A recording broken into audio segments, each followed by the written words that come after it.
করতেছি। এই চারটা সেটিংস অন করতে হবে। অন করে দেখেন আপনাদের ইউটিউব চ্যানেলে 100% আপনারা ভিউজ বাড়াতে পারবেন, এমনকি আপনাদের ভিডিওগুলো নতুন নতুন অডিয়েন্সের কাছে নিয়ে যেতে পারবেন। বা এক কথায় আমাদের ভিডিওগুলো নতুন অডিয়েন্সের কাছে কিন্তু আমরা রেকমেন্ড করাতে পারবো। এজন্য প্রত্যেকে আমাদের ফোনে আমরা ওয়াইটি স্টুডিও অ্যাপ্লিকেশনটাকে ওপেন করে নিব। এখান থেকে দেখে রাখো। তো ওয়াইটি স্টুডিও অ্যাপ্লিকেশনটাকে ওপেন করার পর আমাদের সামনে এরকম একটা ইন্টারফেস চলে আসবে। এখান থেকে দেখতে পাচ্ছি এই চ্যানেলে কিন্তু মোটামুটি ভালো একটা ভিউজ আসছে, 3 লাখের উপরে, 10,000 ঘন্টার উপর ওয়াচ টাইম আসছে এবং প্রতি মাসে প্রায় 1400+ কিন্তু সাবস্ক্রাইবার পাচ্ছে। এখান থেকে আমাদের যে কাজটা করতে হবে, এই সাইডে দেখতে পাচ্ছি আমাদের ইউটিউব চ্যানেলের লোগো আইকন রয়েছে। এখান থেকে আমাদের এই লোগো আইকনের উপর ক্লিক করতে হবে। প্রত্যেকে এখান থেকে লোগো আইকনের উপর ক্লিক করে দেবে। লাস্ট টাইম এখান থেকে ক্লিক করে দিচ্ছি। ক্লিক করলে সরাসরি আমাদের সামনে এরকম একটা ইন্টারফেস চলে আসবে। এখান থেকে দেখতে পাচ্ছি নামের সাইডে, এই যে নামের সাইডে এখান থেকে দেখতে পাচ্ছি পেন্সিল আইকন রয়েছে। আমাদের এখান থেকে এই পেন্সিল আইকনের উপর ক্লিক করতে হবে। প্রত্যেকে এখান থেকে পেন্সিল আইকনের উপর ক্লিক করে দেবে।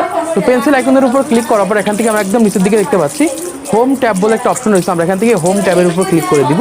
প্রত্যেকে এখান থেকে হোম ট্যাবের উপর ক্লিক করে দিবেন। ক্লিক করার পর এখান থেকে দেখতে পাচ্ছি আমাদের এই চ্যানেলে ফর ইউ সেকশন কিন্তু অফ করে রেখেছি আমি আপনাদের দেখানোর জন্য। তারপরে এটা অফ করে রেখেছি, হোম ট্যাব সবগুলো কিন্তু অফ করে রেখেছি। যাদের চ্যানেলে এইরকম ভাবে এই home tab for you section অফ রয়েছে তাদের ভিডিওগুলো কিন্তু কোনোভাবেই ফর ইউতে যাবে না, বা ইউটিউব কিন্তু সেই সকল ভিডিওগুলো রেকমেন্ড করবে না। এজন্য যে কাজটা করবে, একদম উপরে দেখতে পাচ্ছি রয়েছে হোম ট্যাব, এর নিচে দেখতে পাচ্ছি রয়েছে যে show your channel home tab to highlight show content for your audience. মানে এটা যখন আমরা অন করে দিব আমাদের অডিয়েন্সের কাছে কিন্তু আমাদের ভিডিওগুলো কিন্তু পরবর্তীতে শো করবে। দেখা যাচ্ছে আমরা একটা ভিডিও 1 মাস 2 মাস বা 6 মাস আগে একটা ভিডিও আপলোড করেছি, সেই ভিডিওটা কিন্তু পরবর্তীতে অডিয়েন্সের কাছে কিন্তু শো করবে, সেটা কিন্তু এখান থেকে বলছে। এই জন্য অবশ্যই আমাদের এটাকে অন করতে হবে।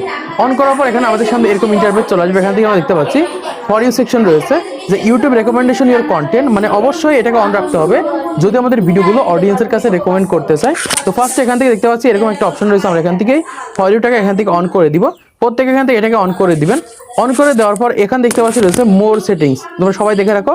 এখান থেকে মোর সেটিংসের উপর ক্লিক করতে হবে। আমি এখান থেকে মোর সেটিংসের উপর ক্লিক করে দিচ্ছি। আরেকটা বিষয় তোমরা এখান থেকে দেখতে পাচ্ছ একদম নিচে রয়েছে যে প্রোডাক্ট ফর ইয়োর স্টোরি। তো এটা মূলত বর্তমান সময় যাদের চ্যানেল মনিটাইজেশন রয়েছে, প্রোডাক্ট অ্যাড করে রয়েছে, দেখা যায় ইউটিউব থেকে কিন্তু বিভিন্ন ধরনের প্রোডাক্ট কেনা যায়। এটা বাংলাদেশে এখন অ্যাভেলেবেল হয়নি, ইন্ডিয়াতে অ্যাভেলেবেল হয়েছে। তো সেক্ষেত্রে যখন আমাদের বাংলাদেশে অ্যাভেলেবেল হয়ে যাবে, আমি এটা অন করে রেখেছি, তখন কিন্তু অটোমেটিক আমাদের ইউটিউব চ্যানেলে কিন্তু প্রোডাক্ট অ্যাড হয়ে যাবে। তোমাদের এটা হয়তো দেখাবে না, জাস্ট তোমরা এখান থেকেই মোর সেটিংস এর অপশনটা রয়েছে, এটার উপর তোমরা ক্লিক করে দেবে। ক্লিক করার পর আমাদের সামনে এরকম একটা ইন্টারফেস চলে আসবে।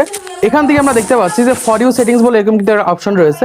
এখান থেকে আমরা দেখতে পাচ্ছি এখানে রয়েছে ভিডিও, তারপর রয়েছে শর্ট, তারপর হচ্ছে লাইভ স্ট্রিমিং, এবং একদম নিচে দেখতে পাচ্ছি রয়েছে যে অল কন্টেন্ট রেকমেন্ডেশন। এটা কিন্তু খুবই গুরুত্বপূর্ণ। আপনার চ্যানেলে যত ভিডিও রয়েছে সকল ভিডিওগুলো রেকমেন্ড করার জন্য, নতুন নতুন মানুষের কাছে নিয়ে যাওয়ার জন্য অবশ্যই তোমাদের এই সেটিংসটাকে অন করতে হবে। এখন তোমরা যে কাজটা করবে, প্রথমে এখান থেকে তোমরা যদি ভিডিও আপলোড করে থাকো অবশ্যই ভিডিও দিবে, তোমরা যদি শর্ট আপলোড করে অবশ্যই শর্ট দিবে। এখান থেকে তোমরা দুইটাকে এখান থেকে অন করে রাখবে। অন করার পর এখান থেকে দেখতে পাচ্ছি রয়েছে অল কন্টেন্ট রেকমেন্ডেশন।